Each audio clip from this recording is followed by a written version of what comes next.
vamos a enlazarnos con nuestra colaboradora Cristina Rivas, quien es politóloga e internacionalista, para hablar de otros temas también que desde ayer le dimos cuenta en este espacio sobre lo que es la ingobernabilidad y la violencia en el estado de Chiapas. Cristina, me da mucho gusto saludarte. Gracias por enlazarte aquí en Ya Sierra. Buenas noches.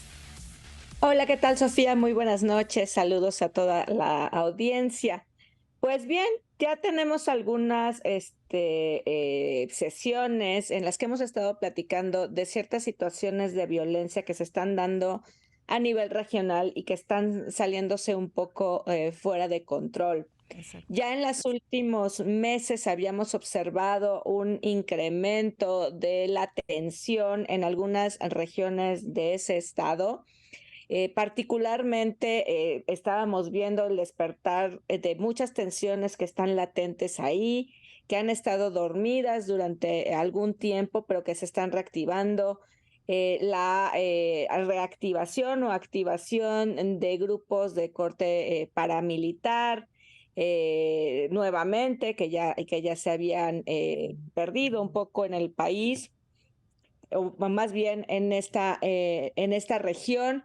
Y en este fin de semana observamos mediante un video que fue ampliamente difundido en las redes sociales de una movilización que más bien parecía un desfile Uh-huh. de fuerzas asociadas con el crimen organizado y a la población a lo largo de una carretera en la zona de fronteriza con Guatemala, de la Trinitaria hacia frontera con Malapa, y en el que se recibía con vítores a estos grupos delincuenciales armados. ¿Por qué nos debería de estar preocupando esto? ¿Por qué ver estas situaciones que no eran precisamente comunes en esa región, que Exacto. realmente estamos hablando de una región bastante alejada, dentro del propio Chiapas? Estamos hablando de varias horas de carretera para llegar hasta frontera con Malapa, una zona que es más bien poco urbanizada, que realmente no hay mucha actividad económica dentro Comercial. de esta región, ¿no? Uh-huh. ¿Por qué está sucediendo esto? El narcotráfico evidentemente ya tenía una presencia, no es nueva la aparición de algunas personas vinculadas a algún cártel en esta zona, porque es una zona que tiene una frontera bastante porosa, por no decir inexistente, entre Guatemala y México, por la cual puede haber un trasiego importante en ese momento, un trasiego de muchas drogas provenientes del cono sur, trasiego de alguna clase de armas, algo de tráfico humano, etcétera, etcétera. Entonces siempre ha habido por ahí alguna presencia.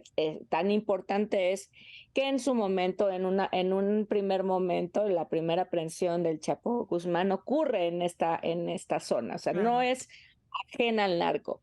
Pero esta presencia siempre ha sido muy discreta, no era abierta y frontal como lo que estamos observando en estos últimos días.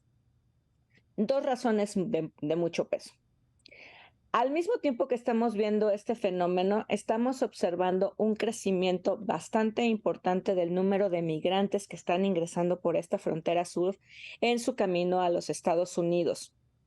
Si bien está habiendo operativos y hay una retención masiva de migrantes en esta región por parte de la autoridad migratoria mexicana, insisto, esta frontera es casi inexistente. Entonces hay muchos flancos por los cuales estos migrantes pueden estar ingresando a nuestro país.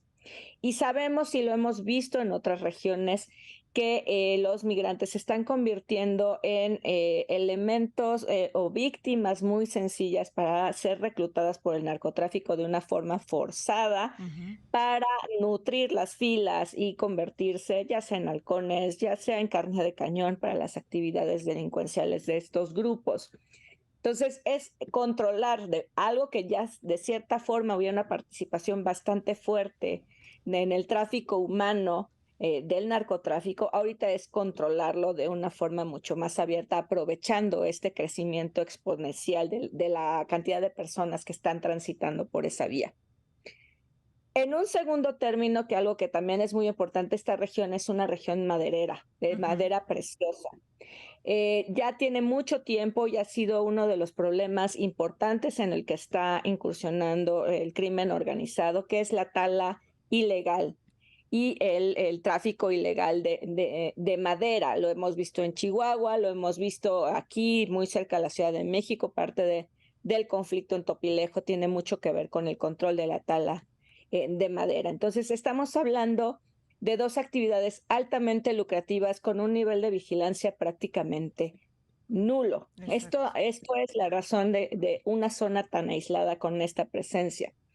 Pero es una zona tan estratégica para estas actividades ilegales que ahorita lo que estamos observando es ya un intento de dominio territorial por parte de dos grupos.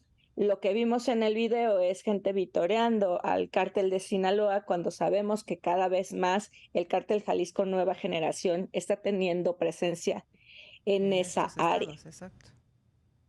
Esto confluye mucho con un estudio que salió recientemente de Rafael Prieto Curiel, de Campadelli y de Alejandro Ope, relacionado con el tema del reclutamiento. Justamente poniendo en valor la enorme cantidad de recursos humanos que están movilizando en este momento los grupos criminales.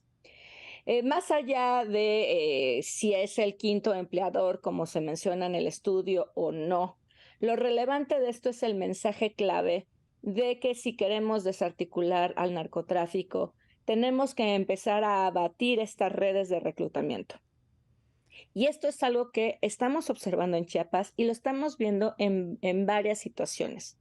¿Qué significa desarticular este reclutamiento? Se trata de desactivar estas redes de trata de humanos. Se trata de atender el problema de los desaparecidos.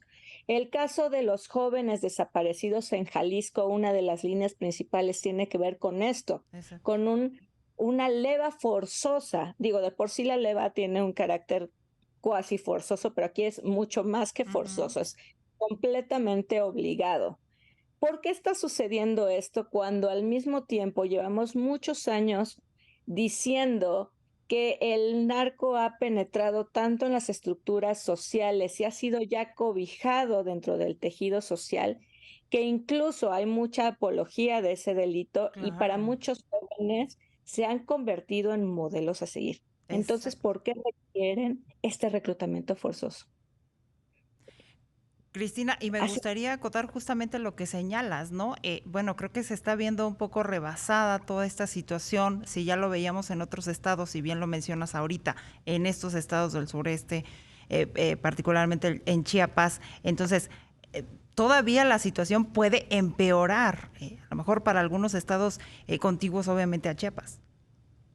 Así es, pero además en Chiapas ocurre en un entorno de por sí de conflictividad latente. Allí va a haber una reacción de los grupos paramilitares que ya se habían activado por los conflictos comunitarios y se pueden activar otra vez las estructuras del Ejército Zapatista de Liberación Nacional que sigue dominando el área y que definitivamente los grupos delincuenciales se convierten en un bloqueo para ellos, es un factor de riesgo para la subsistencia del sistema de control que tiene el Ejército Zapatista sobre el área. Entonces, esto nos puede llevar a un caldo de cultivo para muchas tensiones, que podría haber un escalamiento de la violencia que debería de preocuparnos. Más allá si desplegamos o no a la Guardia Nacional, más allá si tomamos esto como magnificado, en realidad tenemos que tomar en consideración que puede confluir demasiadas situaciones en un contexto como lo que acabas de anunciar en tus noticias principales, en un contexto en el que estamos recordando o tenemos una situación emblemática como es el aniversario de la desaparición de estudiantes normalistas de Ayotzinapa. Totalmente, Cristina. La verdad es que es una situación muy preocupante. Digo, si ya lo estábamos viendo en los estados del norte, empezamos a ver estas noticias de la gente que ya se estaba pues desplazando de sus rancherías por estos conflictos que empezaba a haber con los narcotraficantes. Pero bueno, Cristina, muchísimas gracias. Me tengo que ir al corte. Muy amable por haber estado esta noche con nosotros. Muy buenas noches, gracias. Igualmente a ti. Vámonos